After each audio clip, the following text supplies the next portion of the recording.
दो लड़कियां हैं, एक पिंडी में थी और एक कराची में।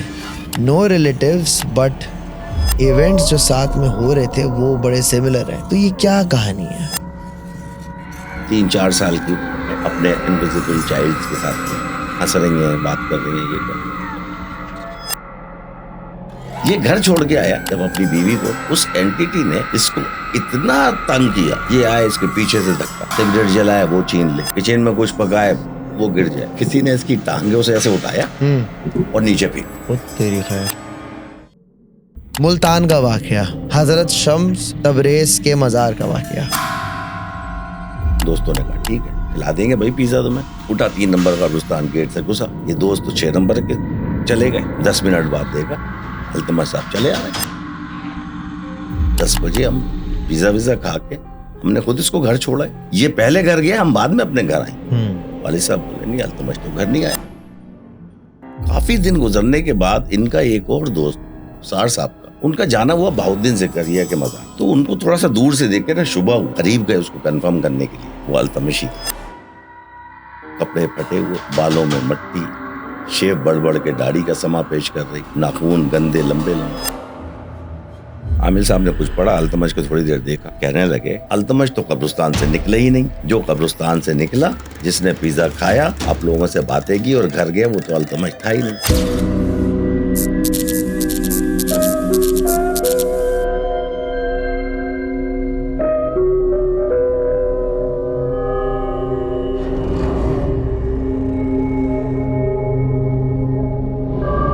अस्सलाम वालेकुम दोस्तों, उम्मीद करता हूँ आप लोग सारे खैरियत से होंगे, ठीक ठाक होंगे। दर हकीकत के एक और नए एपिसोड में आप सब लोगों को वेलकम। सबसे पहले thank you so much. Thank you इसलिए बिकॉज जितने भी मेरे लिसनर्स हैं, जितने मेरे व्यूअर्स हैं, जो भी मुझे मिला है इन रिसेंट डेज में, मैं अगर शादियों में भी गया हूँ, जो लोग मुझे शादियों में मिले हैं, डांस प्रैक्टिसेस पे मिले हैं, जो लोग मुझे मॉल्स में मिले हैं, थैंक यू सो मच। जितना आप लोग ने मुझे प्यार दिया है, जितना आप लोग इस मेरे पॉडकास्ट को सपोर्ट करते हैं, पसंद करते हैं, उसके लिए thank you. Owais as well, thank you so much. तुम्हारा मैसेज मैंने पढ़ा था जो 2024 में तुमने मुझे किया था। I really like that, I really love that. वो बसेरा का, उसमें कहा था कि आप बसेरा बंद मत करें और करते हैं तो ध्यान से किया करें। Anyways thank you so much. And जिन लोगों ने सब्सक्राइब नहीं किया हुआ, जो दर हकीकत की फैमिली का पार्ट नहीं है, आप इसको सब्सक्राइब कर लें, मज़ा आएगा। रात में जब खाना खाते जो पॉडकास्ट सुन लोगे ना, तो मैं डेफिनेटली मज़ा आएगा। और एक और सरप्राइज़ भी है, वो मैं तुम्हें एंड में बताऊंगा। लेकिन आज के जो मेरे गेस्ट हैं वो दूसरी बार इस पॉडकास्ट में आ रहे हैं, क्योंकि उनकी डिमांड भी माशाल्लाह से बहुत है, वो ख़ुद भी प्यारे बहुत है, उनकी आवाज़ भी बहुत प्यारी है, और उनका ख़ुद का यूट्यूब चैनल भी है जो कि बहुत ही अच्छा चल रहा है। बहुत मज़े की कहानियाँ सुनाते हैं। सर मुमताज़, अस्सलाम वालेकुम, कैसे हैं आप? सुनाइए यार। सर आई एम गुड, अल्हम्दुलिल्लाह। काफी वेट लूज कर लिया है सर, कुछ डाइटिंग चल रही है, नारियों शारियों से परहेज।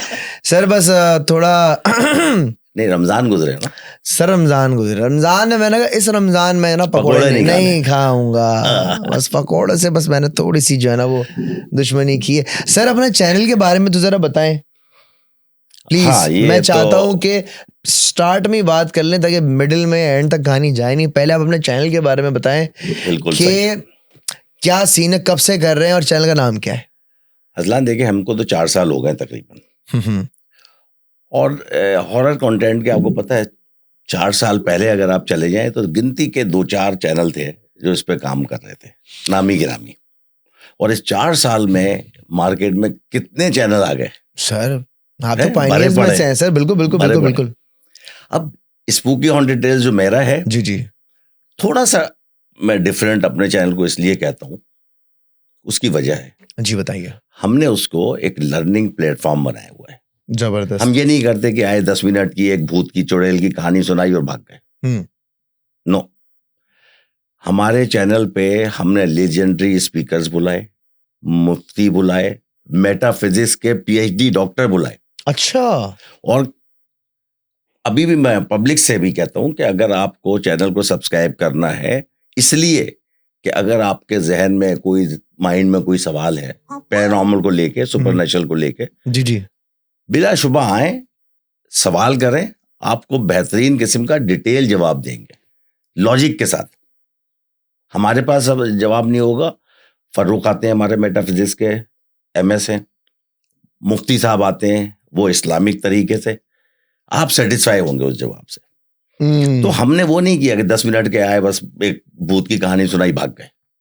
हमने उसको लर्निंग प्लेटफॉर्म बनाया हुआ, और हम पीछे नहीं मार रहे कि फॉलोअर के बस सब्सक्राइब कर लो, फॉलो, पैसे मिल जाएंगे, नथिंग। हमने अपने शौक से शुरू किया था, नरेशन की, और हम इस तरफ ले गए। नहीं सर, ये तो वो काम है जो कि मैं भी नहीं कर रहा। मैं पोएट्री भी सुनाता हूँ। अब वो लोग ऑडियंस है, वो बगैर एक दो शेर के सुने बगैर जाते नहीं है। कहाँ हॉरर और कहाँ पोएट्री, मुझे कोई मैच है? बोलते हैं मुमताज साहब एक शेर सुनाए। नहीं मुमताज साहब आपकी आवाज भी तो प्यारी है, मतलब तो ये इसलिए मैंने थोड़ा, तो आप भाई विद योर परमिशन आप स्पूकी हॉन्टेड टेल्स को सब्सक्राइब करें, फॉलो करें, पसंद आए रुक जाए, नहीं पसंद आए अनसब्सक्राइब मत कीजिएगा, वैसे ही चले जाइएगा। नहीं सर, मेरी ऑडियंस मुझसे बहुत लॉयल है, एंड जो भी गेस्ट आता है वो उस गेस्ट से भी प्यार करती है। गेस्ट से मैं एक बात कहना चाहूँगा, एक मेरी रिक्वेस्ट है उन लोगों से, मैं आपकी बात नहीं कर रहा सर, आप उनमें से नहीं है, और कुछ गेस्ट आए, ऑफ कोर्स मैं सबसे वार्मली मिलता हूँ, सबसे एक अच्छा सा मेरे गेस्ट हैं और ये सारे सही है।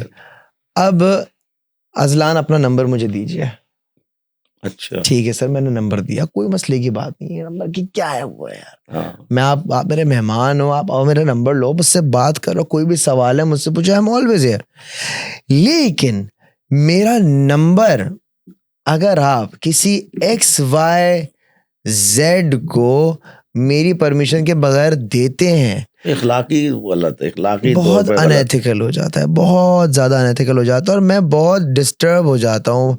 अभी कुछ दिनों से मुझे प्रैंक कॉल्स नहीं आती, मुझे ये नहीं कि मुझे कोई प्रैंक कॉल कर रहा है, मुझे ये नहीं कि कोई मस्तियां कर रहा है, नहीं नहीं नहीं नहीं। कॉलर जो है अपनी आइडेंटिटी बता के कॉल करते हैं। जी जी जी जी, वो ये नहीं कह रहे कि हम फलाना ढिमकाना मस्ती, नहीं, समझ गया। मुझसे फोन करके हमें काले जादू करने वाले का नंबर चाहिए, हमें फलाने बाबा का नंबर चाहिए, दिस इज वेरी रॉन्ग, हमें फलाने पीर का नंबर चाहिए। अबे क्या मैं कोई डिक्शनरी हूँ मैं क्या मतलब? अच्छा, ये हमारे साथ भी होता है, ये लाइव पूछ रही होती है चैट में, मुमताज़ा मेरे बच्चे के साथ ऐसा हो गया, किसी का नाम बता दे। भाई मैंने कहा मैं किसका नाम बता दूं, मार्केट भरी पड़ी है, अगर उसने अच्छा कर दिया तो बहुत अच्छा, और नहीं किया तो आप मुझे पकड़ लेंगे। छोटी सी आप बड़े हैं, आप सीनियर हैं 4 साल से माशाल्लाह से इस फील्ड में। सर मुझे छोटे सा, आप मुझे एक बात बताइए, किसी ने आपसे नंबर मांगा, आपने बोले यार किसका दूं,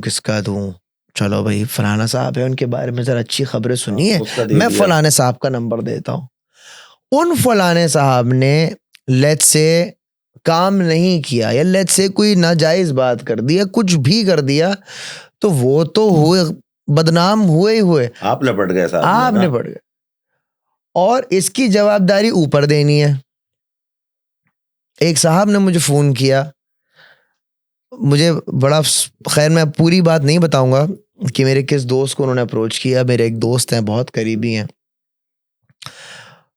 फॉर सम रीजन मेरा जो वो दोस्त है, वो उसकी बिल्डिंग में एक बंदा आता है सर, उसका एड्रेस जैसे तैसे पता चला कि भाई ये फलाना है, अजलान शाह का जो है बेस्ट फ्रेंड है, उसका बड़ा करीबी दोस्त है। रात के 11 बजे सर वो बंदा मेरे दोस्त के घर चला गया, उसकी बेगम ने दरवाजा खोला, जी कहा वो आप अपने हस्बैंड को बुला दें। जब वो मेरा दोस्त गया तो कहा हमें अजलान शाह का नंबर चाहिए। अब मेरा दोस्त बोल रहा है भैया तेरा इतना कोई डाई हार्ट फैन है, वो मेरे घर की बेल बजा रहा है और बोल रहे कि वो तुझसे मिलना चाह रहा है। मैंने बोला अच्छा, मैंने that's quite cute, but okay कहाँ है? कहा यार वो नीचे ही कहीं बिल्डिंग में ही शायद वो कहीं रह रहा है, मेरी ही बिल्डिंग में उसने अपार्टमेंट लिया और वो तुमसे मिलना चाह रहा है। मैंने बोला अच्छा, मैंने कहा देखते हैं।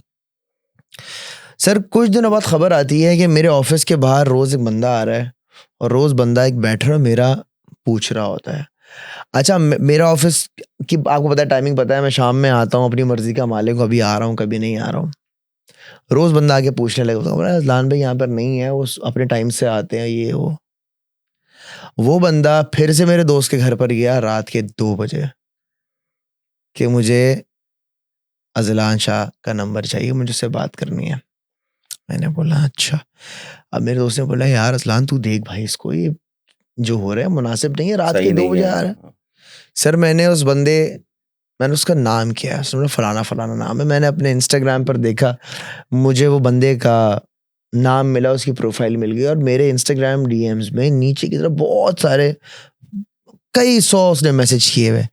मैंने उसको रिप्लाई किया, मैंने कहा अस्सलाम वालेकुम सर, कैसे हैं आप? ठीक ठाक है, बहुत बहुत माजरत, हमारा वो एक वो नहीं बन पा रहा, लेकिन आप मेरे दोस्त के घर ना जाएं रात के 2 बजे, आपको जो बात करनी है आप मुझसे कर लें। उन्होंने कहा आप मुझे अपना नंबर दें। मैंने कहा नंबर नहीं दे सकता, हम इंस्टाग्राम पर बात कर रहे हैं, मैं आपसे वॉइस नोट में बात कर रहा हूँ, इससे ज्यादा ऑथेंटिसिटी मैं आपको क्या दे सकता हूँ? मैं ही हूँ भाई, मेरा मैनेजर थोड़ी है।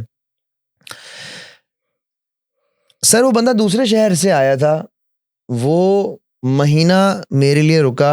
थैंक यू सो मच मेरे भाई, आई एम श्योर आप ये पॉडकास्ट सुन रहे हैं बिकॉज वो मेरा रेगुलर लिसनर है, बट इस चीज को आप भी समझिएगा, आपका तरीका गलत था। सर उसको मुझसे बात करनी थी, ठीक है मैंने बात की, लेकिन काम क्या था? काम ये था कि उसको जिन ताबे करना है, उसको जिन काबू करना है। और मुझसे क्यों राब्ता कर रहे थे वो? आपकी पॉडकास्ट से फलाना फलाना साहब आए थे, उन्होंने कहा था मैं ये सिखाता हूँ और आप इनको पता है कैसे होता है, अब आप मुझे करवा के उससे दोगे, मिलवा दें, उसे कांटेक्ट करवा दें। मुझे ये करना है, कितने पैसे लगेंगे बताओ? मैंने बोला अल्लाह के बंदे, पैसों की बात तो तू कर दे साइड पे, पहली बात तूने बात क्या किया, तू इसलिए आया है? बड़े बड़े पागल हैं यार, इस फील्ड में फैनेटिक बहुत है, जो है ना वो बहुत ऊंचे दर्जे का फैनेटिक है, मैं आपको बता रहा हूँ। तो इट्स अ स्मॉल रिक्वेस्ट मेरे हाँ। दोस्त, मुझे पता है आप मुझे सुन रहे हो, मुझे पता है आप समझ रहे हो, मैं आप ही की बात कर रहा हूँ। जो चीज़ आप चाह रहे थे करना वो मुनासिब नहीं है। बहुत बहुत लोग अपनी जानें गंवा बैठे हैं, बहुत बहुत लोग अपना दिमाग फिरवा चुके हैं, और मैं ये नहीं बोल रहा हर किसी के बस की बात नहीं है। मैं ये कहूँगा कि यार अगर आपकी बीवी बच्चे हैं, आपके फैमिली है, आप उन पर ध्यान दीजिए, ये करके आपको कुछ मिलेगा नहीं। और दूसरी बात ये कि मुझे फ़ोन करने से या मुझे कई जगहों से फ़ोन करवाने से, इदारों से फ़ोन करवाने से आप फलाने फलाने का नंबर ले रहे हो, वो मैं नंबर कभी नहीं दूंगा, क्योंकि मेरे पास नंबर होते ही नहीं है। तो मैं तो झूठ बोलता नहीं, और जब झूठ बोलना होगा तो मैं बोल दूंगा, लेकिन मेरे पास नंबर नहीं है किसी भी का, आप मुझसे ना नंबर लें। और जिन लोगों के पास मेरा नंबर है, बराए मेहरबानी किसी दूसरे को पास ऑन ना किया करें। सिर्फ ये होगा कि भाई आइंदा किसी को मैं अपना पर्सनल नंबर या अपनी पर्सनल स्पेस में किसी को एंटर नहीं होने दूंगा। खैर, बहुत लंबी मैंने कर दी स्टार्ट में, क्योंकि ये बहुत ज़रूरी, मैं भरा हुआ बैठा हुआ था कि यार ये जो हो रहा है ना, ये सही नहीं हो रहा है। सर मुझे एक बात बताइए, मुल्तान का वाकया, हजरत शम्स तबरेज के मज़ार का वाकया, ये आप मुझे बताएं, मैंने टॉप पे हाईलाइट करके रखा हुआ है, क्या सीन है? बड़ा जबरदस्त वाकया है और कसम से दिल पे लगने वाली है, और मैंने जब से सुनाया है ना, सारे लोग जो है ना वो रिपीट में उसको ना, एक दफा अजलान बार बार उसी चीज को रिपीट करने से उसकी अहमियत खत्म हो जाती है। मैंने रिपीट नहीं किया, अब रिपीट कर रहा हूँ आपके कहने पे। Please please please. हमारे एक बहुत अच्छे दोस्त, मेरे अजीज दोस्त doctor Wahidur Rahman, laparoscopic surgeon, Sweden में होते हैं। बेसिक वो मुल्तान से करते हैं, बिलोंग कर रहे हैं। उनके ओजीडीसी के मैनेजिंग डायरेक्टर या डायरेक्टर लेवल के अफसार अहमद साहब, नाम बता रहा हूँ, उनका इकलौता बेटा अल्तमश, उसके साथ 2 और उसके साथी, उसके कोर्समेट क्लास में, तीनों 3rd ईयर एमबीबीएस के स्टूडेंट। रोज मिलते हैं, इल्मी डिस्कशन होता है, पॉलिटिकल डिस्कशन होता है, हर टॉपिक पे बात होती है, साथ खाना खाते हैं, कंबाइंड स्टडी करते हैं, तीनों दोस्त, और बड़ी अच्छी फैमिली के लड़के। इसी तरीके से एक दिन वो शम्स तबरेज रहमतुल्लाह अलैह के मज़ार के आसपास ही किसी रेस्टोरेंट पे कहीं बैठे हुए थे। सही। डिस्कशन निकल आया सुपरनेचुरल, पैरानॉर्मल। अल्तमश जो है ना वो पता नहीं, मैं नहीं मानता इस साइंटिफिक जमाने में ये माफूकुल फितरत चीजें जो है ना, मैं बिलीव ही नहीं करता। अब वो आपस में तीनों दोस्तों की एक छोटी सी बहस छिड़ गई। उसने बोला हमारे तो बुजुर्गों ने बड़ों से हमने हमेशा सुना है कि कब्रिस्तान में अगर रात के वक्त जाएं तो अजीब टाइप की मखलूकात होती हैं और नहीं जाना चाहिए रात के वक्त कब्रिस्तान में। अब ये टाइम है रात के 9 बजे का, रात के खाने का टाइम। उसने बोला लगाओ पिज्जे की शर्त, ये सामने कब्रिस्तान है, उसके 5-6 गेट हैं, मैं 3 नंबर गेट से घुसूंगा, तुम लोग मुझे 6 नंबर गेट पे मिलना। मैं अभी रात को जाता हूँ कब्रिस्तान में, क्या होता है, कौन से मुझे जिन भूत पकड़ लेंगे, कौन सी मखलूकात पकड़ लेंगी, ऑल बुलशिट, ये वो बकवास करता हूँ, उल्टा सीधा गाली करो, बुरा भला। उसने बोला कल तमश ना करो दोस्तों ने। अरे बोला नहीं यार, इस साइंस की दुनिया में तुम ये क्या जिन भूत लेके बैठे हो, मैं जाता हूं, अभी तुम आओ 6 नंबर गेट पे मिलते हैं। दोस्तों ने कहा ठीक है, खिला देंगे भाई पिज्जा तुम्हें। उठा 3 नंबर कब्रिस्तान गेट से घुसा, ये दोस्त तो 6 नंबर के चले गए। 10 मिनट बाद देखा अल्तमश साहब चले आ रहे हैं, खिलाओ पिज्जा। आ जाओ भाई, क्या करते, कुछ भी नहीं हुआ, ऐसी खाम कहीं तुम लोग जो है ना, पिज्जा विज्जा खाया, 10 बज गए, अपने अपने घरों को चले गए। रात के 1 बजे दोनों दोस्तों के घर के दरवाजे अलग अलग टाइम पे खटके। दोनों दोस्त अलग अलग टाइम पे बाहर निकले। अल्तमश के वालिद जो है ना, पहले एक दोस्त के घर पे गए, अल्तमश कहाँ है, फिर दूसरे दोस्त को उसको लेके दूसरे दोस्त के घर पे गए। उन्होंने कहा अंकल 10 बजे हम पिज्जा विज्जा खा के हमने खुद इसको घर छोड़ा है, ये पहले घर गया, हम बाद में अपने घर आए, हम तो आके अपने आराम से सो रहे हैं। वालिद साहब बोले नहीं, अल्तमश तो घर नहीं आया, परेशान इकलौता बैठा, और बड़ी अच्छी फैमिली उसकी, बड़े ओजीडीसी में एमडी के पोस्ट पे। अब ये तीनों मिलकर परेशान ढूंढ रहे हैं बुरी तरीके से। सुबह हो गई, पुलिस में रिपोर्ट की, अल्तमश ना मिलना था ना मिला। वक्त गुजरता गया, घर वाले ने ढाल, मां की हालत खराब, कोई दूसरा बेटा नहीं, एक ही बेटा, कहीं नहीं मिलके दिया। काफी दिन गुजरने के बाद इनका एक और दोस्त अफसार साहब का, उनका जाना हुआ बहाउद्दीन ज़करिया के मजार पे। तो जब वो मजार से बाहर निकले तो बाहर जो और मजीद कुछ कब्रें होती है ना, मुरीदों की भी खबरें होती है 10-15, उनके साथ एक बिल्कुल मजजूब टाइप का बंदा बैठा हुआ है। तो उनको थोड़ा सा दूर से देख के ना शुबा हुआ अल्तमश का। करीब गए उसको कंफर्म करने के लिए, वो अल्तमश ही था। कपड़े फटे हुए, बालों में मट्टी, शेव बढ़ के दाढ़ी का समा पेश कर रही, नाखून गंदे लंबे लंबे, बिल्कुल वो मजजूब टाइप की कैफियत। अल्तमश हो, उन्होंने वहीं से फोन घुमाया अपने दोस्त को। वो तो जाहिर सी बात है परेशान थे। दोस्त आए, वालिद साहब आए, अल्तमश को उठाया, घर ले गए, नहलाया धुलाया, सब कुछ किया। आधे घंटे में फिर भाग के उधर ही, रुके ही नहीं घर पे। फिर लेके आए, खाना वाना खिलाएं, फिर नहला धुला दें, कपड़े चेंज कर लें, वो रुकने को तैयार नहीं। अल्तमश के वालिद साहब ने सारे डॉक्टर्स को दिखाए, हर किस्म के टेस्ट करवाए, साइकेट्रिस्ट को दिखाया, और ये डॉक्टर साहब बताते हैं भाई यही सब हमारे, तो उन्होंने सारी रिपोर्ट्स इनको भी भेजी।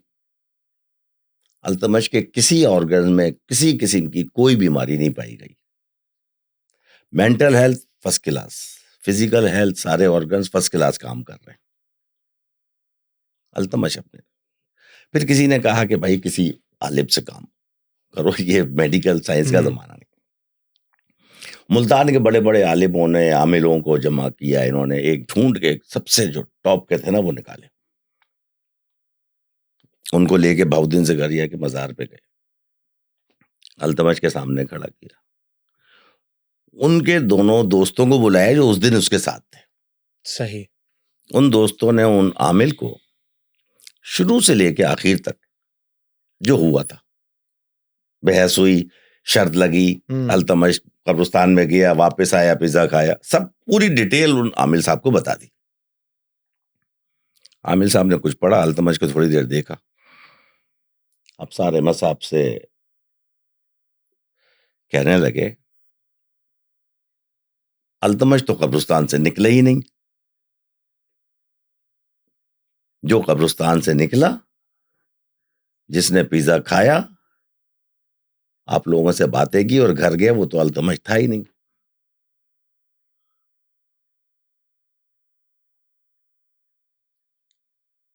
अल्तमश तो उस वक्त से कब्रिस्तान में है। और अल्तमश को अपनी साइंस पे इतना नाज था कि जब ये कब्रिस्तान में घुसा तो ऑल फॉल बकता हुआ, दिल में बुरा भला कहता हुआ तमाम मखलूकात को कब्रों के ऊपर से फलांगता हुआ, और सोने पे सुहागा ये कि एक मजार की दीवार के पास बैठ के इन्होंने यूरिन भी पास किया। अब अल्तमश नहीं रहा, न ये आपकी दुनिया का और न ये आपका बेटा रहा। आप कोशिश करके देख लें, ये नहीं आएगा आपके पास। अब अल्तमश है और बाउद्दीन ज़करिया का मजार है, उन्हीं कब्रों में रहता है। घर वाले किसी हफ्ते में 10 दिन में जबरदस्ती उसको ले आते हैं, नहला धोला के, कपड़े चेंज करके, खिला पिला के, कुछ आधे 1 घंटे फिर भाग जाता है। वहीं जाके उसके वाले साहब ने उसके सारे ड्रेसेस पे ना एड्रेस, फोन नंबर सब प्रिंट करवा दिया है कि ये कोई भी कपड़े पहने हो और किसी वक्त कुछ भी हो जाए तो वो कोई भी देखे। तो आज भी अल्तमश है और बाउद्दीन ज़करिया का मजार है। अच्छा, वापस नहीं आता। ओह, तो बाद में यही कंक्लूजन इसका ये बना कि साइंस अपनी जगह, वो तो रियलिटी है, जी जी जी जी, लेकिन जहां साइंस खत्म होती है ना, कुदरत वहां से शुरू होती है, बेशक, फितरत वहां से शुरू होती है। बिल्कुल। और कुदरत ने जब कह दिया कि मखलूकात हैं, कुरान ने कह दिया कि मखलूकात हैं, तो हैं, और सबको अपने अपने दायरे में रहने का हक हासिल है। उस दायरे से बाहर निकलेंगे तो प्रॉब्लम शुरू होते हैं। तो आप ये कहें कि नहीं कब्रिस्तान में कोई मखलूकात नहीं होती है, मैं चैलेंज किया ना, अगर वैसे निकल जाता तो शायद निकल जाता। चैलेंज किया, फंस गया, साथ में गंदगी भी कर दी। तो ये एक किस्सा जो है ना, मुझे डॉक्टर साहब ने भेजा और बड़ा सच्चा। अच्छा, इससे एक बात ये भी आती है, इससे एक मैसेज निकलता है, मैसेज टू द पीपल जो आजकल लाइव स्ट्रीम्स करते हैं कब्रिस्तान में, एंड स्पेसिफिकली दिलदार, उसको मैं कहूँगा दिलदार मैं नाम लेने वाला था, आपने ले दिया। दिलदार नहीं, he's a good guy, generally दिल का अच्छा बंदा है, दिलेर आदमी है। बट एक दफ़ा मुझे बोल रहा था कि मैं जब कब्रिस्तान जाता हूँ तो जब यूरिन पास करना होता है तो मैं कर देता हूँ। मैं अच्छा, ये तो नहीं बोला था, लेकिन मुझे उसने ही कहा था मुमताज भाई चले मेरे साथ। नहीं चले तो उसने तो खैर मुझे ही बोला, लेकिन सुने तो यार जब मैंने तीनों का जब होता है तो मैं तो कर देता हूँ। दिल में सोचा, मैंने बोले इंसान का बच्चा है, क्या कर क्या रहा है? बोला भाई एक तो लाइव चल रहा है, ऊपर से अगर सुसु आ रहा है तो मैं लाइव बंद करूं, बाथरूम ढूंढने बाहर जाऊं, करूं, फिर आऊं, तो उसमें टाइम तो मैं वहीं कर देता हूँ। सो ख्याल कर भाई, खैर चले, अल्लाह बेहतर जानता है। एनीवे सर, बड़ा स्पीचलेस कर दिया आपने, जो आपने किस्से कहानी सुनाई, ये वाला पूरी जो कहानी सुनाई है, मैं इसकी शक्ल इसलिए मैंने देखी थी क्योंकि ये और मैं कब्रिस्तान जाते थे, और फरकान भाई हम लोग कब्रिस्तान में बैठ के जो है ना लूडो भी खेले एक टाइम पर। तो एनीवेज सर, ये किस्सा मुझे बड़ा इंटरेस्टिंग लग रहा है। 2 लड़कियां हैं, एक पिंडी में थी और एक कराची में, नो रिलेटिव्स, बट इवेंट्स जो साथ में हो रहे थे वो बड़े सिमिलर हैं। तो ये क्या कहानी है? ये असलन मैं ये इसलिए मैंने आपको बताया कि ये 2 मुख्तलिफ लड़कियां हैं, उनका कोई ताल्लुक नहीं है, सही है, लेकिन उनके साथ जो बचपन से इवेंट्स होते रहे ना, वो सिमिलर है। तो इस लिहाज से उसमें उनकी जिंदगी की सिमिलरिटी है वाकयात में। अच्छा, तो क्या अब- ऐसा वाकया अब हुआ? वाकया ये है, एक मैंने आपको पिंडी का लास्ट एपिसोड के बिल्कुल लास्ट स्टोरी सुनाई थी, कश्मीर की वो लड़की जो जी, आई जी, थी जी। और उसने जिन्नी से शादी कर ली। जी, जी, जी। तो जिनका वो भाई था ना, मामूजाद, जो मेरी जानने वाली थी दोस्त, जी, जी, जी, जी। ये उसकी छोटी बहन है, सगी छोटी बहन। यहीं से रुक जाइएगा। अगर आपने वो वाला एपिसोड नहीं देखा जिसमें मुमताज सर आए थे, तो ऊपर यहाँ पर कहीं आ रहा होगा इस तरफ, आप उस पर क्लिक कीजिएगा, वो एपिसोड सुनिएगा। It's actually worth watching. Sir please continue. और लास्ट स्टोरी थी वो। जी, जी। तो ये उनकी सगी बहन है। ओके। अब इनके साथ बचपन से मामला, हम्म। 3-4 साल की उम्र में अपने इनविजिबल चाइल्ड्स के साथ खेलती थी, हंस रही हैं, बात कर रही हैं, ये कर रही हैं, वो कर रही हैं। तो जब इतने छोटे होते हैं ना बच्चे, तो पेरेंट्स इग्नोर कर देते हैं, क्योंकि बच्चे अक्सर जो है ना विजुअलाइज करते हैं कुछ चीजें, कुछ अपने से बातें भी करते हैं, इधर देख के हंस रहे होंगे, तो जरूरी नहीं है वो कोई मखलूक है, बाज बच्चे करते हैं। लेकिन जब ये बड़ी होती गई, मामलात इनके साथ होते गए, तो इन्होंने फिर पेरेंट्स ने मशवरा किया कि यार इनको किसी आलिम वगैरह से जिक्र किया करो उनसे, और इनको दिखाया जाए। 8-10 साल उम्र होगी, तो ये ले गए, तो ये भागे, अपने आप को छुड़ाएं, ना जा मतलब जाने ना पाए, उधर जाने की कोशिश ना करें, कोई ना कोई हिंड्रेंस पैदा करें। तो फिर आलिम साहब ने इनको कहा, कभी बीमार पड़ी है, कभी कोई चोट लगी है इसको, कभी कोई प्रॉब्लम हुई है? तो नहीं, बिल्कुल नॉर्मल रहती है, खुश रहती है, खाती पीती है, सेहतमंद है, सेहतमंद है। बोला आप करके देख लें, फिर ये सब कुछ ऐसा नहीं रहेगा,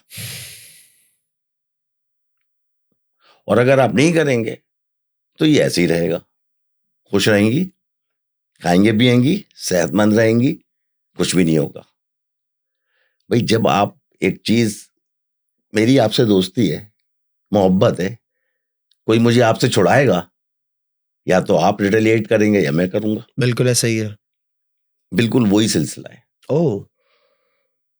तो उनके माँ बाप ने कहा, फिर उन्होंने कहा छोड़ दे, देखें। भाई अजलान उम्र बढ़ती गई, 17-18, शादी की उम्र हो गई।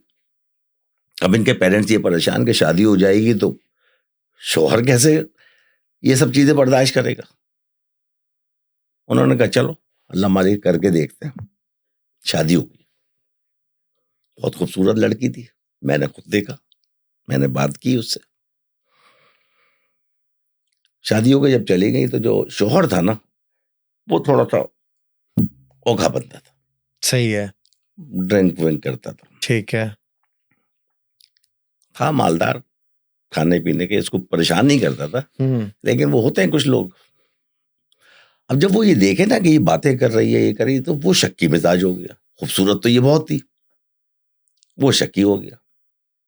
मोबाइल हाथ से छीन ले, दिखाओ मुझे किससे बात कर रही हो। भाई कोई नहीं, कि तुम क्या करती रहती हो, कभी मैं आता हूं तो चुप हो जाती हो। अच्छा ये जाए ऑफिस जाए, काम पे जाए, जो भी, बगैर इसको बताए ना, फौरी तौर पे शक्की हो गया ना, छापा मारने वाले अंदाज में ना, 2 घंटे बाद ही आ जाए, शाम के बजाय 2 घंटे बाद आ जाए, चेक करने के लिए कि मेरी बीवी, कुछ भी नहीं मिले घर में,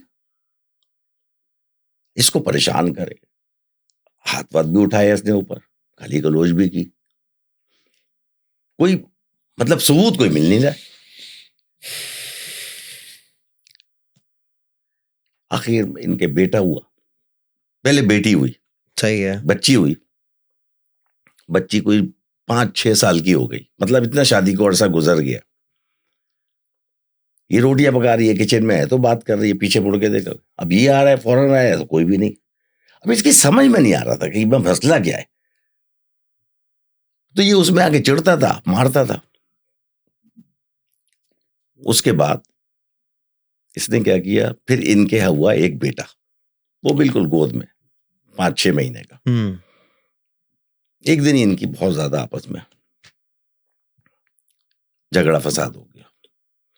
उसने बोला भाई मुझे नहीं पता, तुम्हारा कैरेक्टर में बात आ गई ना, तुम छुप के किसी से मिलती हो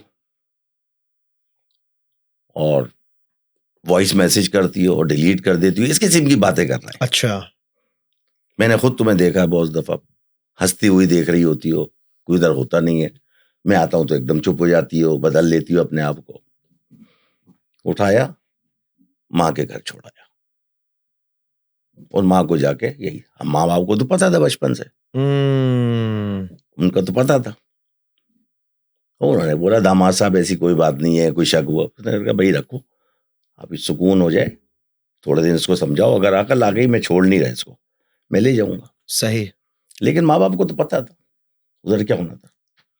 ये घर छोड़ के आया, जब अपनी बीवी को, घर जब आया, उस एंटिटी ने इसको इतना तंग किया, ये आए इसके पीछे से धक्का, सिगरेट जलाए वो छीन ले, किचन में कुछ पकाए वो गिर जाए, ऊपर सिगरेट पीने जाए वहां पर थप्पड़ पड़े, कहीं जूते पड़े, कहीं, मतलब प्रॉब्लम्स होना शुरू हो गए, प्रॉब्लम होना शुरू हो गई। अच्छा, इसने क्या किया, जो छोटा बच्चा गोद में था ना, वो तो माँ को दे दिया, वो तो फीड वीड कराती थी। जो 4-5 साल की बेटी थी ना बड़ी, वो बोलने लगा मैं अपने साथ रखूं, बेटी मेरे साथ आएगी। ठीक है, एक दिन ये खाना वाना खा के छत पे गया, इसके साथ मामला तो होते रहते थे, तंग तो वो कर रही थी, तो स्मोकिंग कर रहा था, इतनी बाउंड्री वॉल थी, किसी ने इसकी टांगे से ऐसे उठाया और नीचे फेंक दिया। ओ तेरी खैर, सर फटा, टांग टूटी, ये जख्मी, बुरी हालत। घर में कोई नहीं, वो 5-6 साल की बच्ची, वो समझदार थी थोड़ी, उसने वो ये उठाया मोबाइल, कॉल लॉग में जाके ना जो नंबर ऊपर था ना, उसने टच किया, वो इनके खालू का नंबर मिल गया। बेटा क्या हो गया, मतलब बाबा कुछ नहीं, ऐसे ऐसे गिर गए, ऊपर छत से गिर गए, बस वो इतनी बात कर सकी। तो ये लोग आ गए तो फिर हॉस्पिटल वगैरह ले गए, जो भी कुछ हुआ वो एक लंबी कहानी है। जब हॉस्पिटल से रिलीज होके आया तो इसको कुछ रियलाइज हुआ, इसने कहा यार कुछ गड़बड़ है, मैं बिला वजह अपनी बीवी के साथ शक करता था, अब यहाँ पर कौन था जिसने उठा के मुझे फेंक दिया, तो कोई ना कोई मामला, ये दूसरा मामला है, मैं जाके बीवी को तो लेके आता हूँ। ये गया, इसने भाई माफिया फिर मांग के जो भी कुछ हुआ, चलो घर चलो, और वो भी बीवी को भी पता चल गया, जख्मी हो गया, इसको फेंका है, टांग वांग टूट गई है, बच्ची भी अकेली है, वो आ गई। अजलान आज भी वो है, वो बच्चा जो गोद में था ना, उसकी 4 साल उम्र हो गई है, या 5 साल, समझे आप। फिजा को तो मैंने दिखा दिया है फोटो।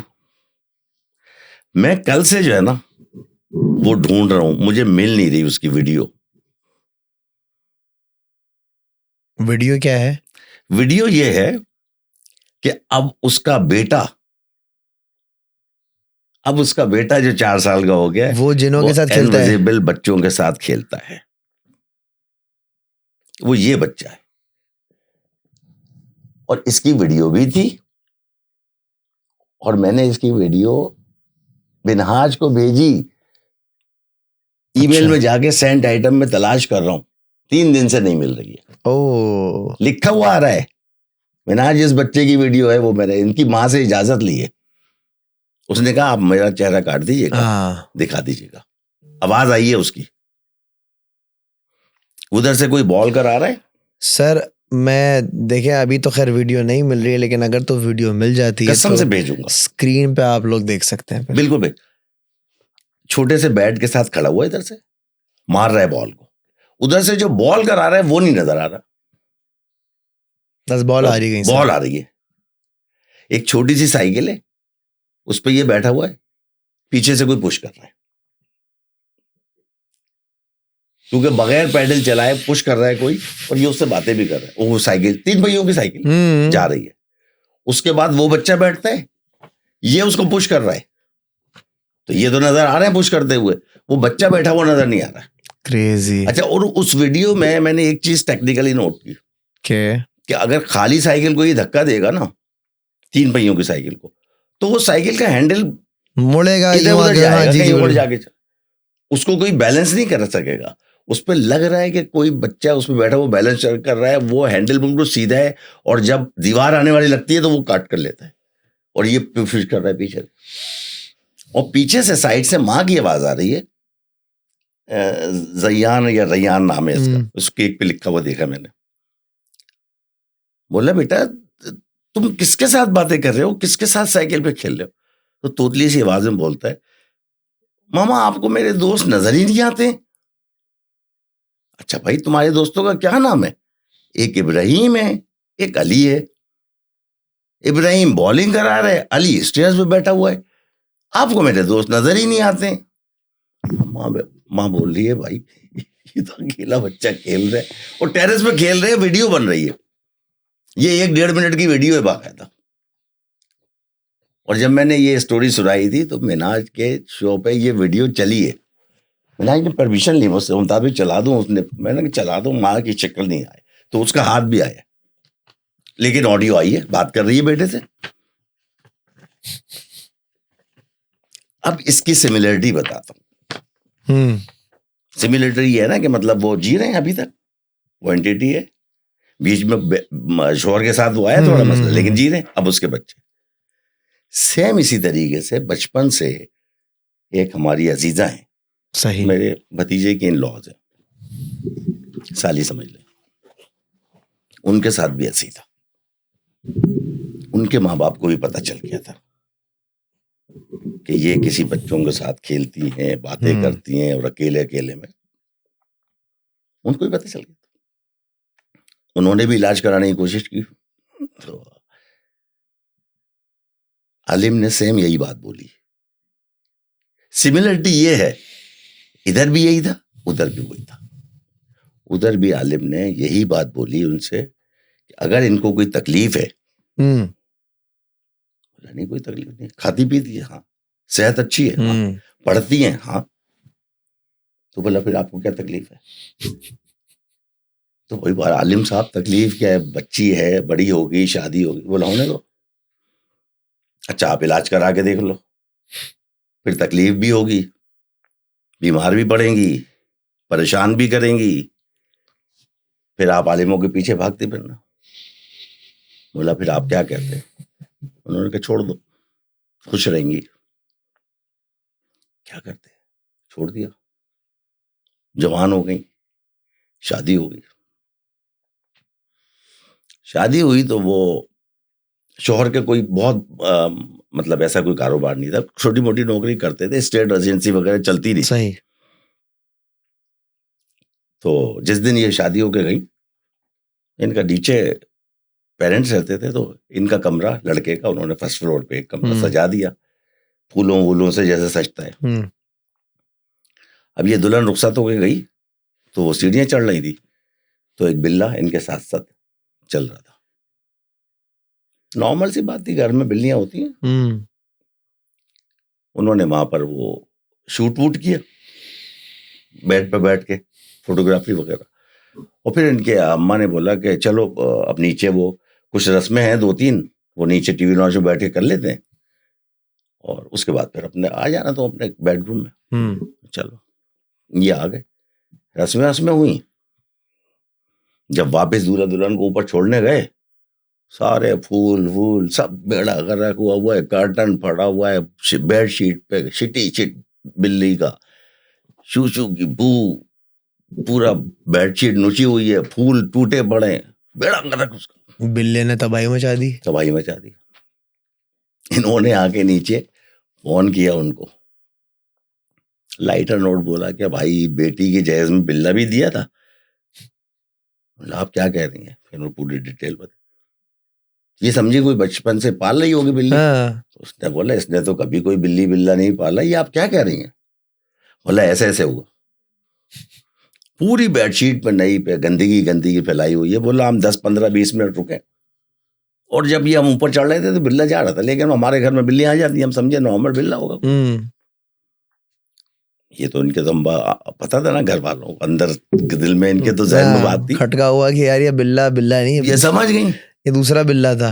इन्होंने बोला अब क्या कर सकते हैं भाई, जानवर है, ये है वो। खैर उनके घर वालों ने पूरा सब दोबारा बेचारों ने धोया धाया, साफ, दूसरी बेडशीट बदली, वो हो गया, मामला सीधा कर दिया। सही। कहने लगी 1 महीना 2 महीना 3 महीना, ये क्या कर दी, इन्होंने अपने शौहर को कॉन्फिडेंस में लिया। Okay, very nice. इन्होंने कहा भाई मेरे साथ ऐसा मसला है, आप किसी दूसरी मतलब नेगेटिव उसमें मत सोच पड़ जाना, कभी अगर इस किस्म की बात देखो, महसूस हो आपको ऐसा है, आप चाहो इलाज करा लो। घर वालों ने भी इलाज कराने की कोशिश की थी कुछ, तो बोला आपको कोई तकलीफ, उसने बोला कोई तकलीफ, कोई परेशानी कोई नहीं, खाती हैं पीती हैं। तो ये चुप हो गया। उसने बोला यार मुझे तुम पे यकीन है और मुझे कोई एतराज नहीं है, अगर आप नॉर्मल है, आपकी सेहत नॉर्मल है, खाती हैं पीती हैं रहते, तो ऐसा ही मुझे कोई एतराज नहीं। ये स्टेट एजेंसी का काम करते थे। बोले फला दुकान खरीद लो, फला जगह प्लॉट खरीद लो, फला जगह फ्लैट खरीद लो, जो खरीदे 4 गुना, जो खरीदे 3 गुना। शोहर को और क्या चाहिए भाई, वो तो 2-3 साल में उसको तो लाखों रुपए बन गए उसका। वो समझ गया, जो भी काम करने लगे बेगम से, बेगम जरा पूछना भाई वो काम कर रहा हूँ, फला जगह प्लॉट ले लूँ नहीं लूँ, बेगम बोले तो ले लो। फिर इसको थोड़ा सा मेकअप शेकअप का काम आता था, ब्यूटी पार्लर का, तो बोलने लगे मुझे ब्यूटी पार्लर खुलवा दो। बिस्मिल्लाह, फ्लैट में खोल लो पहले, नीचे एक कमरे, फिर थोड़ा चल जाएगा फिर ले। इन्होंने खोला भाई, वो मार्केट पीट दी इन्होंने तो, सब दुल्हने बना के और फेशियल कर के खूब माल कमाया, साथ दे रहे थे। आज भी रह रही है, बुढ़ी हो गई अब तो, अच्छी खासी एज हो गई, 50 साल की हो गई, ना बीमार पड़ती हैं, खाती हैं पीती हैं, खुश हैं। उनके एक फ्लैट से 4 फ्लैट खरीद लिए और एक ब्यूटी पार्लर से 2-3 ब्यूटी पार्लर बन गए। बेगम को भी पता है, उनको भी पता है, अब शोहर के घर वालों को भी पता चल गया है कि ये मैटर, बुढ़ी हो गई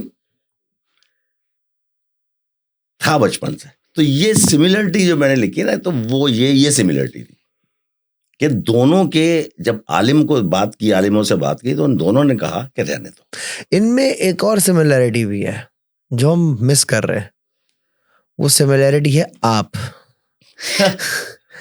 आपका कनेक्शन दोनों जगह है। उसने जब मुझे ये किस्सा सुनाया था ना, तो मेरे जहन में ये आई, इनका मुझे पता था। जब उन्होंने सुनाया मैंने कहा उन्होंने भी यही कहा था आलिम ने कि यार इलाज नहीं करो, रहने दो। और वो भी 50 साल की हो गई और ये भी, इसके बच्चे अब खेल रहे हैं। अब उसका मियाँ भी देखता है ना कि यार मैं माँ पे, मतलब बीवी पे, इसकी माँ पे, अपनी बीवी पे शक करता था, अब बच्चों पे क्या शक करूं। ये भी बोल रहे हैं ये अली है ये इब्राहिम है, नजर नहीं आ रहे कौन अली है कौन इब्राहिम है, और ये खेल रहा है, साइकिल चला रहा है। तो मतलब आ गई उसके दिमाग में, देर है पर दुरुस्त आया। ओए होए होए होए, क्या जबरदस्त कहानी थी यार, मजा आ गया।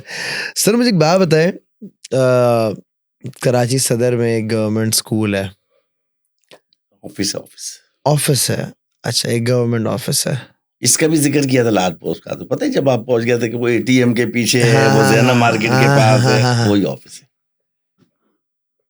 सुना है, वही ऑफिस है। वो जो पिंडी नहीं गए थे साहब, बताया था मैंने, ये उनके बड़े भाई हैं। क्या बात है, ये उनके बड़े भाई हैं। तो ये वो सुबह, ये गवर्नमेंट ऑफिस है, सुबह 7 बजे से होता है। सही है, 7 से 3। तो ये सोते नहीं थे, फजर पड़ी निकल पड़े, वरना ऑफिस में लोग तो 9 बजे आते हैं, ये अपने 7 बजे आते थे। तो एक दिन ये कुछ ज्यादा जल्दी आ गए,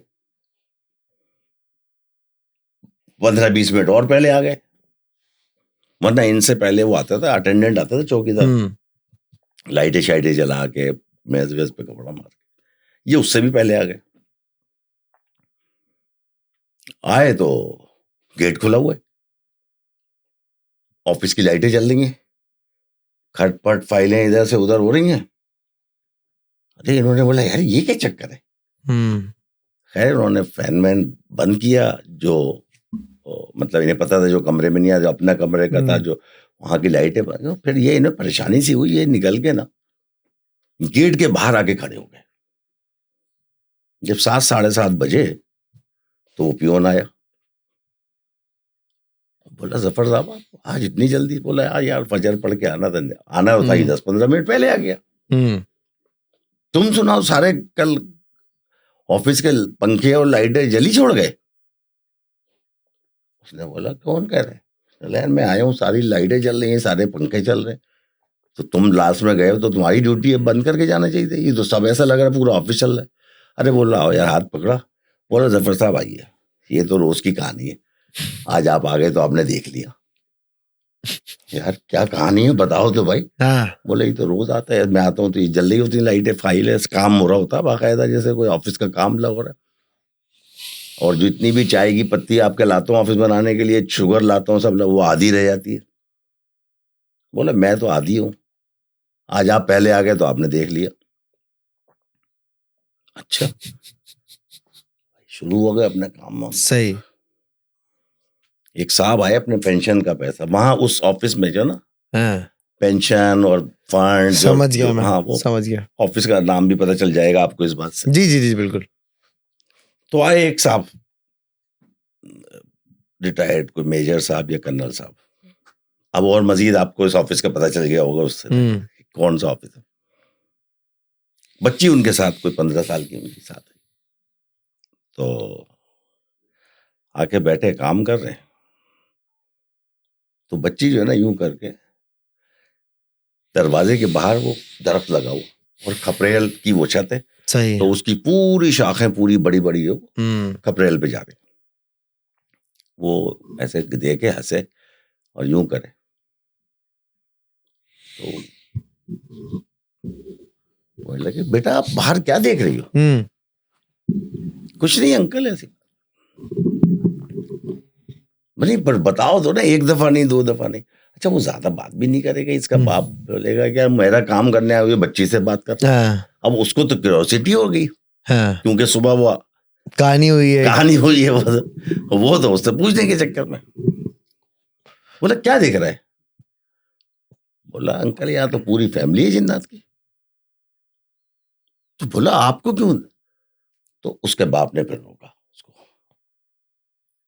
उसके बाप ने उनको बताया जफर भाई को, यार ये इसमें कुदरती सलाहियत है, ये नेचुरल गिफ्ट है। She can see, she can speak, न डरती है, उसको नजर आते।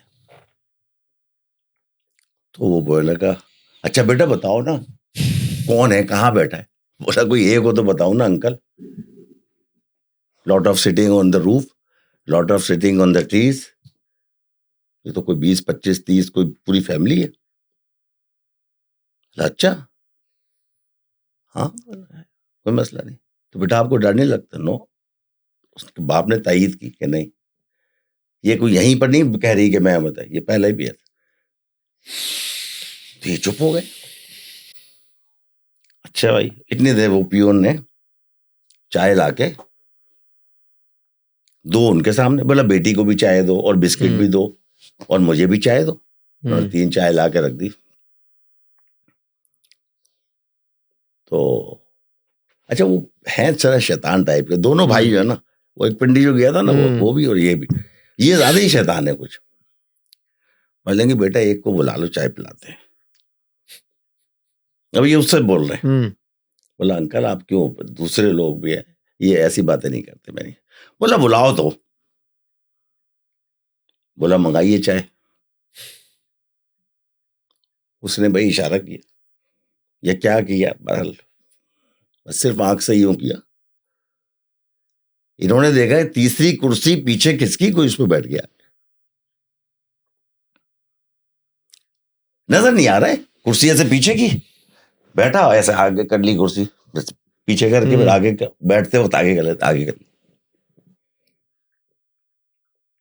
अब वो लड़की जो है ना बच्ची, वो बोली अंकल ऐसे। अब बोल रहे हो दास भाई मैं कहाँ पर बुला तो लिया मैंने, चाय भी रखी हुई है। इस पर बोलना चाहे जैसे लड़की ने बोला अंकल समोसे भी मांग रहे हैं अब तो।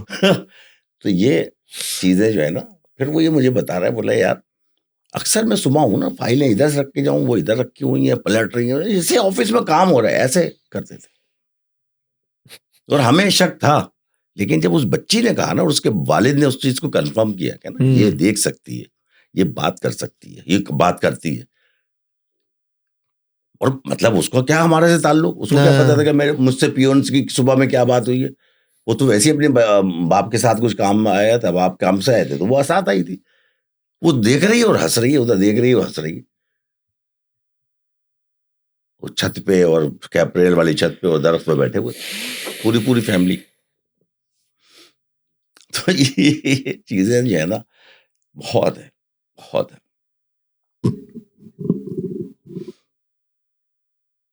मैं तो अभी भी उस चीज को विजुअलाइज कर रहा हूँ कि कुर्सी पीछे हुई है और वो आगे हुई है।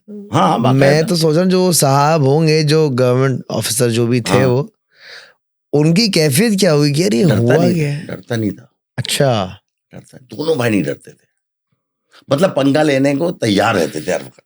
समथिंग आई वुड डू है, बुलाओ, करवाओ। डरते नहीं थे। देखे ना, वो पिंडी में गए थे, बोला कोई मसला नहीं, वो बेकरी वाला बोल भी रहा है कि भाई आप रह रहे हो, बोला हाँ रह रहे। तो ये है सर। Passenger of 1947। टाइम आपका ओवर हो जाएगा, बता रहा हूँ सर। मेरे पास बहुत टाइम है। अच्छा, भाभी ने खुद आ जाना है लेने। नहीं लेने दो, मैं जाऊंगा, लेने दो, मैं जाऊंगा। छोड़ने का टाइम निकल गया। छोड़ने का टाइम तो निकल चुका है, ड्रॉप करने का पिक तो करना पड़ेगा। हाँ। चलें, ये मैं आपको और सुना देता हूँ। अच्छा, ये जो वाकया है ना, जी, ये कल मेरे शो पे जो ना टेप आ चुका है। ओके, कल ही आया है, बड़े अच्छे व्यूज आ रहे हैं, कमेंट्स आ रहे हैं, सुन भी सकते हैं। भाई जितने भी लोग सुन रहे हैं, देख रहे हैं, सब इनके चैनल पर जाके कमेंट करें, क्या बहुत अच्छी कहानियां सुनाते हैं। कल ये आया है टेप, ट्यूसडे को आया है। ये है एक किस्म का टाइम ट्रैवल। अच्छा, टाइम ट्रैवल का केस है ये, क्योंकि लोग नहीं समझते, लोगों ने कमेंट्स करना शुरू कर दिए। मुमताज भाई 1947 में कौन सी उबर चलती थी? अरे भाई, उबर नहीं चलती थी। अब पहले कुछ किस्सा सुने, फिर आपको खुद पता चल जाए। सही है जी। एक लिसनर है मेरे, उनका ये वाकया है, उनके भाई का या कजन का, कोई दोस्त का।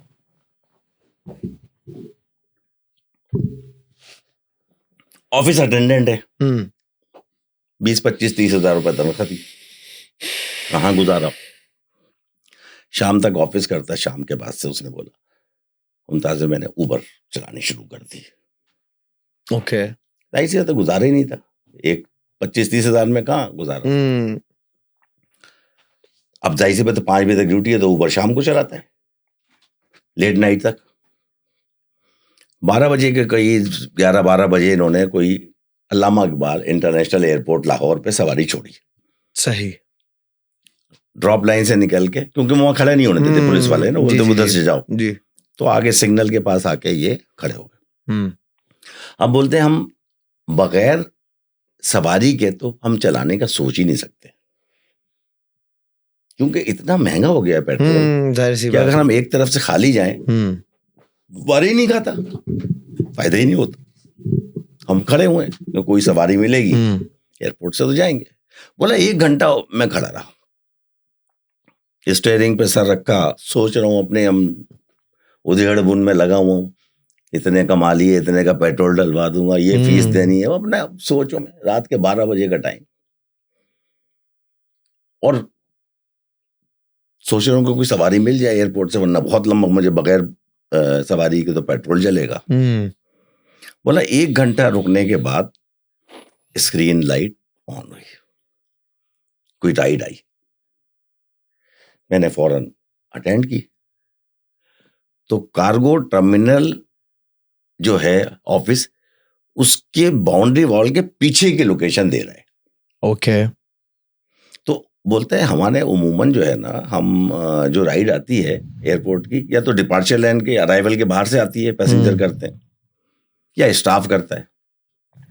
मैंने सोचा, मैंने कहा यार कोई कार्गो का स्टाफ होगा या कोई सिक्योरिटी गार्ड होगा जिसने बिल्कुल बाउंड्री के साथ खड़े होकर कोई राइड बुक की होगी, तो वो लोकेशन दे रहा है। लेकिन लोकेशन दे रहा था वो बाउंड्री वाल के पीछे जो सुनसान एरिया है, अच्छा, एग्रीकल्चर लैंड थी। अच्छा, कार्गो टर्मिनल आपको पता ही, मैं कार्गो टर्मिनल मैनेजर रिटायर हूं, तो मैं लाहौर का कार्गो टर्मिनल भी घूम चुका हूँ, विजिट कर चुका हूँ। तो उस कार्गो टर्मिनल के पीछे जो है ना, बिल्कुल बयाबान है, सुनसान। कार्गो टर्मिनल थोड़ा सा बिल्डिंग से हटके भी है 2-3 किलोमीटर, और वो उसके पीछे सुनसान। इसने बोला कोई बात नहीं, मैं वो कोई स्टाफ वगैरह हो, गार्ड होगा, सिक्योरिटी गार्ड, या अक्सर किसी की तबीयत खराब हो जाती है इमरजेंसी में तो वो हो जाता है। मैंने अपने वो रिसीव की और मैं चल दिया। अब वो लोकेशन जो है ना, गूगल मुझे वो दे रहा है कार्गो टर्मिनल के गेट के पास या उसके पास के बजाय बाउंड्री वॉल के पीछे ले जा रही है।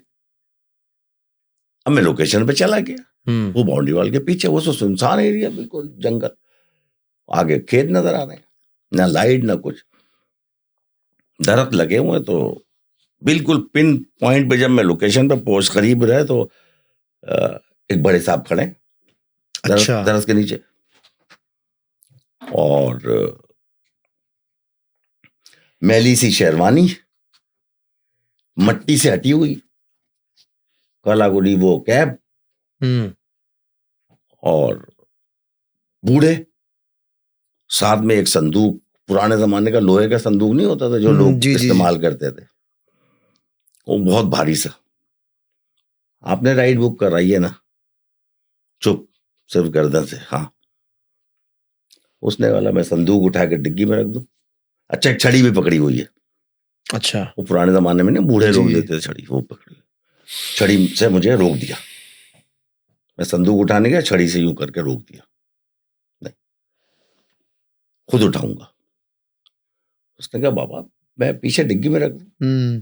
ना, ये मेरे साथ रहेगा, सीट पे रखो, सीट भी फट जाएगी। नहीं भाई, नहीं माने, जबरदस्ती मैंने हाथ लगाया, इतना भारी संदूक था वो, मैंने उनके साथ सीट पे रखा। बोले कुछ नहीं, चुप, अपने गले से लगाए संदूक को बैठे। तो मतलब जब वो बैठे तो मुझे ऐसी स्मेल फील हुई जैसे पुरानी किताबों में से आती है। जैसे आप बहुत ओल्ड किस्म की किताबों, लाइब्रेरी में चले जाए ना, तो कागज की जो बू होती है, वो आके बैठ गए।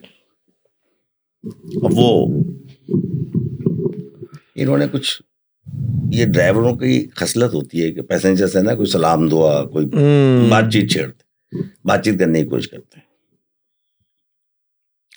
बाबा जी कुछ जवाब ही नहीं दे रहे। बाबा जी ऐसे बैठे हैं, उसको जब वो रेयर उसमें देख रहे हैं मिरर में, तो उसको चिपटाए वो गले से ना संदूक को, जैसे पता नहीं क्या है, इनका कोई संदूक लेके भाग जाएगा तो इनकी कायनात कोई लुट जाएगी। बोलने लगा बाबा जी आप कहाँ से आ रहे हैं? यूके से आ रहे हैं, दुबई से आ रहे हैं, कहाँ से आ रहे हैं? अमृतसर दी बस निकल गई सी, अमृतसर दी बस निकल गई सी, खून ही खून है, औरतें चीख रही पई हैं। वो ठेठ पंजाबी में बात कर रहे थे, और पंजाबी भी आज की नहीं, बहुत पुरानी पंजाबी ना। बड़ा जुल्म होया है, ये आमना दूध, पंजाबी बोले, ये आमना को दे देना, उसको कहना इसमें कोई जेवरात नहीं है, इज्जत ने। अब वो बोल रहा है कि मैं ये सोच रहा हूं कि या तो ये डिमेंशिया के पेशेंट हैं, या कोई बेचारे हिले हुए हैं, क्या मसला है। सवाल कुछ कर रहा हूं, जवाब ये कुछ दे रहे हैं। बोल लगे बाबा जी इंडिया, अमृतसर तो इंडिया में, तो आप ये एयरपोर्ट पे क्या कर रहे हैं? चुप, गदर पे आए। तो इतनी देर में मैंने देखा कि वो परेशानी की हालत में ना अपने वो स्टिक जो है ना, कि बस जल्दी से सफर खत्म हो और वो टक टक टक मार रहे हैं गाड़ी के फर्श पे। ठंड का जमाना, धुंध भरी हुई है, फोग वैसी लाहौर में होती है, लाइटें है नहीं, अंधेरा। मैं सोचने पे ये मजबूर हो गया कि मैंने कौन सा पैसेंजर बिठा लिया और मैं कहाँ। अब मेरे जो है ना पसीने छूट रहे हैं, सर्दी में भी। हीटर ऑन कर रहा हूं तो हीटर में हीट की जगह, गर्म हवा की जगह, वो भी ठंडी हवा। अब गाड़ी में जो है ना वो स्मेल बदल गई। पहले कागजों की स्मेल थी, अब वो एक गोश्त की स्मेल, जैसे कसाई की दुकान पे होती है ना, अब वो आने लगी। तो मैंने अपने आप को, अल्लाह भला करे, थोड़ा सा माहौल चेंज करने के लिए और अपने आप को समझाने के लिए रेडियो ऑन किया गाड़ी का कि एफएम चलेगा। कोई बताता है उस पर ना कोई गाना ना कोई म्यूजिक। जैसे ही मैंने रेडियो ऑन किया उसमें कोई खबरें पढ़ रहा था। ओए होए होए होए होए। इतने टैंक आ गए हैं, यहां पर हमला हो गया है, औरतों की बच्चों की चीखों की आवाजें, तलवारों की झनकार, रोने पीटने की आवाजें। ये क्या हो रहा है? और साथ में पीछे कोई खबरें पढ़ रहा है, और जो खबरें पढ़ रहा है वो उर्दू में पढ़ रहा है, लेकिन कोई अगर अंग्रेज उर्दू बोले ना तो वो किस तरीके से बोलेगा, वो वाला एक्सेंट है। ठीक है। ये परेशान, बोला यार ये खबरें कहां से आ रही हैं, ये तो 47 की खबरें हैं।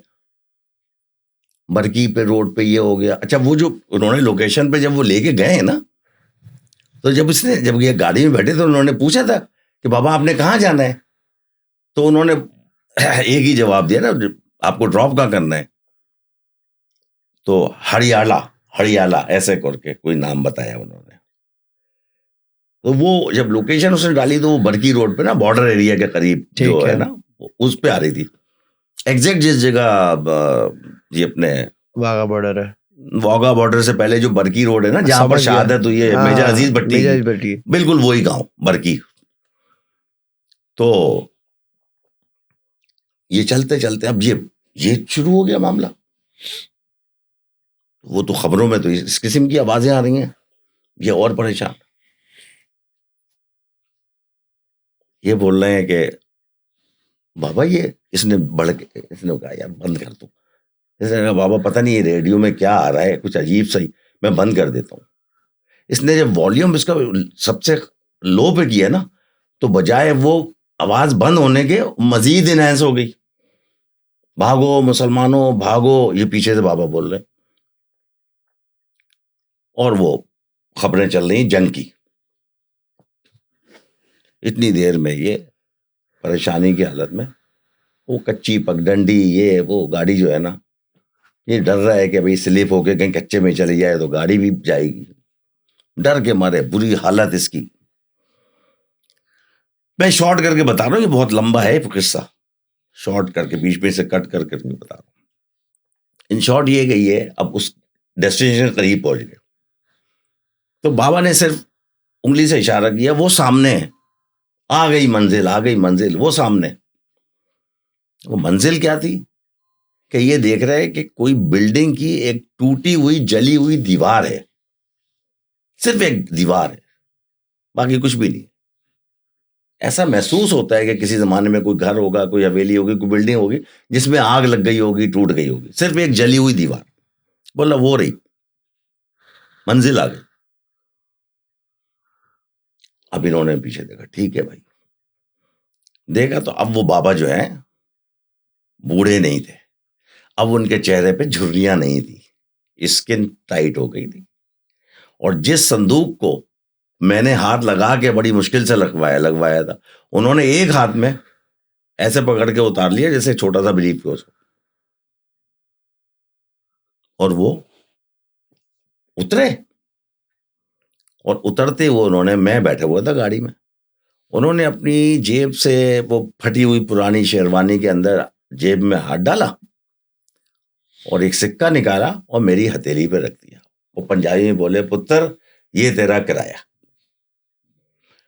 बोला, मैं समझा कि सब चीज ठंडी है, तो मैंने हाथ बढ़ा दिया। जिस वक्त उन्होंने वो सिक्का मेरी हथेली पे रखा तो ऐसा लगा जैसे अंगारा रख दिया। बस मैंने एक नजर देखा सिक्के को, उस पे लिखा था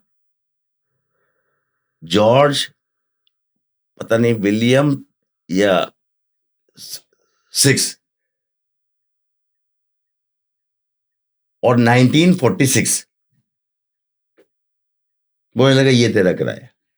बोले वो एक सेकंड के लिए मैंने ईयर देखा और वो किंग एडवर्ड 6 और उसका फोटो बना हुआ था। वो मैंने उछाल दिया डैशबोर्ड पे, हाथ जल रहा था, देखा तो हथेली बिल्कुल रेड हो गई थी जैसे जल गई हो। और 2 सेकंड बाद देखा तो बाबा गायब। भाई इतना संदूक उठाए हुए बूढ़ा आदमी का, मैं फौरन गाड़ी से उतरा। अच्छा कच्ची मिट्टी थी, चल के जाते पैरों के निशान नहीं। तो बोला मेरी हालत है, मैं सोचूं कि मैं गाड़ी छोड़ के भाग जाऊं, पर मैंने सोचा यार गाड़ी छोड़ भी दूंगा तब भी भाग के कहां जाऊंगा, गाड़ी भी अपनी छोड़ दूं फिर मैं भाग के इस जंगल से अकेला कहां जाऊंगा, वो कितना भागूंगा। मैंने पढ़ना शुरू किया, भाई या अल्लाह मेरी जान मुझे बचा ले। देखा तो उस टूटी हुई दीवार के पीछे से 1 साया, 2 साए, 3 साए, 10 साए, इंसानों की तरह कभी वो इंसान रहे होंगे। किसी का हाथ नहीं था, कोई लंगड़ा के चल रहा था, कपड़े फटे हुए थे, किसी के जले हुए थे।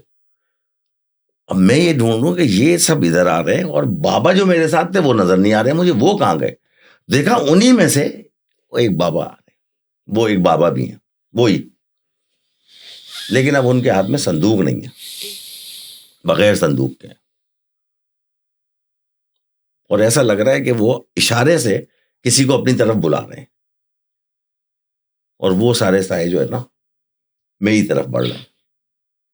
मैं तो बोला भाई बैठा, मैंने गाड़ी स्टार्ट की और रिवर्स किए कोई 80-90 की स्पीड से। वो कच्ची मट्टी थी, ऐसा लग रहा था गाड़ी घूम रही, स्किड की भागी, गियर डाला, मैंने पीछे मुड़ के नहीं देखा। मैंने कहा या अल्लाह बस किस तरह से मुझे निकाल दे इस रास्ते से। बोला 10 मिनट तक मैंने नहीं देखा पीछे मुड़ के। DHS 6 पता नहीं 8 का जब वो कोई सिक्योरिटी पोस्ट आई, वहां पुलिस वाले खड़े थे, रोशनी थी, कोई इंसान नजर आए। जब मैंने जाके अपनी गाड़ी खड़ी की, जब मैंने अपनी सांसें बहाल की, मेरे हाथ उस वक्त तक कांप रहे थे और मेरी सांसें बहाल नहीं हो रही थी। उस दिन के बाद से बोला कि मैंने जो है ना रात में उबर नहीं चलाई। मैक्सिमम 9-10 बजते हैं, जितने में पैसे होते मैं आता, और बरकी जाने का तो सोचे ही नहीं। तो अब उस पे कमेंट्स क्या आ रहे हैं, तो 1947 में उबर कहाँ चलती थी। अब ये समझ की बात है कि यार इसमें 1947 में उबर थोड़ी चल रही थी, उबर तो अभी चल रही थी। वो तो जो पैसेंजर था बाबा थे, तो जो मर गए होंगे उनका करीन होगा कोई, उनका इस एरिया से बरकी से कोई ताल्लुक होगा। उस वक्त वो अपने मतलब आए होंगे, तो अब उनका करीन होगा, वो जो देखने आया है, जो भी कुछ करने आया। लोग बोल रहे हैं 1947 में उबर थोड़ी चलती थी। और अगर देखा भी जाए तो जब जंग हुई थी, जब पाकिस्तान आज़ाद हो रहा था, तो बहुत सारी जानें गई थी, बहुत सारी। हमारे तो अपने वालिदैन बताते हैं ना पार्टीशन में, हाँ पूरा किस्सा बताते हैं। वो उनके साथ तो रियल जो हुआ था, उन्होंने तो फेस किया था, उन्होंने तो देखा था। पूरी वो स्पेशल आई थी असल में। वो जो है ना ब्रिटिश आर्मी में थे ना, मेरे वालिद सिविलियन थे लेकिन ब्रिटिश आर्मी में सिविलियन थे अकाउंट्स में। तो वो एक मेजर विलियम था, वो पूरे अपने स्टाफ को लेके आया था और उसने मतलब स्कॉट किया था। इसीलिए बस अल्लाह ताला ने कुछ बचा लिया, कुछ सेफ्टी हो गई, सिक्योरिटी हो गई। वो इनको अटक तक, पहले ये था अटक जो था ना वो कैम्बलपुर कहलाता था। ओके, इसका नाम था कैम्बलपुर। बहुत सारे नाम चेंज हो गए ना, जैसे वो फैसलाबाद हो गया लायलपुर का, तो वो कैम्बलपुर था। तो वहां महाजिर कैंप में छोड़ के फिर गया था। वरना तो कहाँ लुट के पुट के सब इज्जतें गई, जाने गई, 30 से 40% लोग आए, 60-70% तो रास्ते में मर गए। कोई बीमार होकर मर गए, जो गधा गाड़ियों पे और घोड़ा गाड़ियों पे और बैलगाड़ियों पे आए थे, कोई पैदल चल रहे थे। एक हिस्ट्री है यार, एक हिस्ट्री है, बहुत बहुत बड़ी और बहुत दर्दनाक हिस्ट्री है। और मैं आज भी यही कहूँगा अब कि बड़ी जानें कुर्बान करके जो है हमने ये आज़ादी हासिल की है। और जब भी जंग का सुनते हैं, अब मैं अगर अपने घर का अगर किस्सा बताऊं तो मेरी अम्मा जंग का जब भी सुनती है ना वो कांप उठती हैं। जाहिर सी बात है, बोलती है यार जंग नहीं होनी चाहिए। तो अब दुआ करें कि जो इस पूरी दुनिया के हालात चल रहे हैं, मैं सिर्फ पाकिस्तान की बात नहीं कर रहा, पूरी दुनिया में जो हालात चल रहे हैं, जो ईरान में हो रहा है, वो मुनासिब नहीं है, जंग नहीं होनी चाहिए। तो यही था आज का पूरा किस्सा। Sir thank you so much. Thank you आपका कि आपने नहीं सर, अगेन सेकंड टाइम मुझे इनवाइट किया। सर ये आपका अपना प्लेटफॉर्म है, आपकी अपनी जगह है, आप नहीं, 10 आप दफा जब बुलाते रहोगे अजलान आते रहेंगे, कोई मसला नहीं। Sir thank you so much. क्या तो बात आप है, जिस तरफ जा रहे हैं उस तरफ तो फिर हाँ बड़ा तैयारी करके आना है भाई। हाँ, मैंने कहा था ना एंड में, स्टार्ट में मैंने कहा था एक सरप्राइज भी है। और वो ये है कि बहुत सारे लोग कहते हैं कि यार अजलान हफ्ते में सिर्फ एक बार आप पॉडकास्ट डाल रहे होते हैं, मज़ा नहीं आता, दिल नहीं भरता। तो दर हकीकत का पॉडकास्ट आपको रेगुलर देखने को मिलेगा, एवरीडे। सरप्राइज, ये सही है। तो इसके बारे में फीडबैक लाजमी देना, लेकिन उस सूरत में होगा कि जब तुम चैनल को सब्सक्राइब कर लोगे और सब्सक्राइब करके बताओगे यस मैंने सब्सक्राइब कर लिया है। Don't forget to like, share and subscribe. Pakistan जिंदाबाद। एंड यस स्पूकी टेल्स को लाजमी फॉलो करना, स्पूकी हॉन्टेड टेल्स को लाजमी सब्सक्राइब करो, मैंने मेंशन कर दिया है डिस्क्रिप्शन में, फॉलो देम। एंड यस बहुत सारा ख्याल रखिएगा। पाकिस्तान जिंदाबाद। अल्लाह हाफिज़।